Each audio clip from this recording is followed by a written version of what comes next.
We are polar bears in the desert. Okay, topic sentence.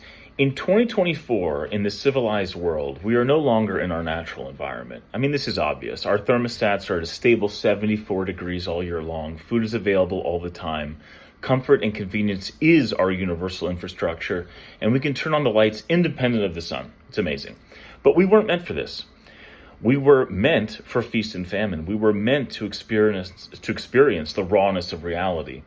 Now, I completely grasp and understand that none of us want to go back to when infant mortality was the norm, mothers died giving birth, where entire societies were wiped out by disease, when famine and flood literally reset civilizations.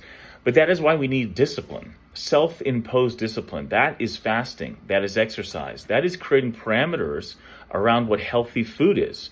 Moderna 2.0 should be to take all of our technology and insight and create healthy lifestyle options. For example, make McDonald's organic and unprocessed. Take sports drinks and limit the sugar content. Build into our arbitrary routines opportunity for exercise in the workplace.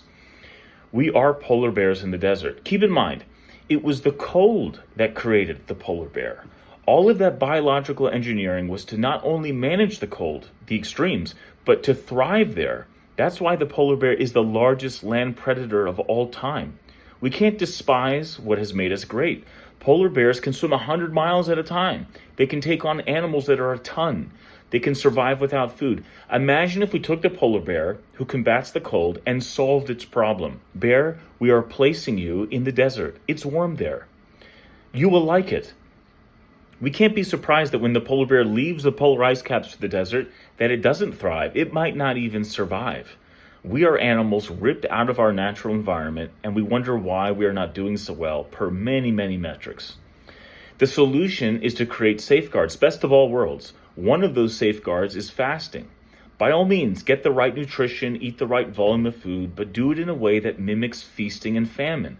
Create an exercise routine that mimics the conflicts of old. You don't have to swing from trees and wield battle axes, but pick up weights and go for a run in a safe place without predators. This all requires discipline, but without it, we will all turn into giant amoebas that have to be carried on electric devices dependent on apps, and at convenience's mercy. We will become depressed, unhealthy, and without meaning. Sounds familiar. Fasting is a great way to stay raw, to stay disciplined, and above all, to stay healthy.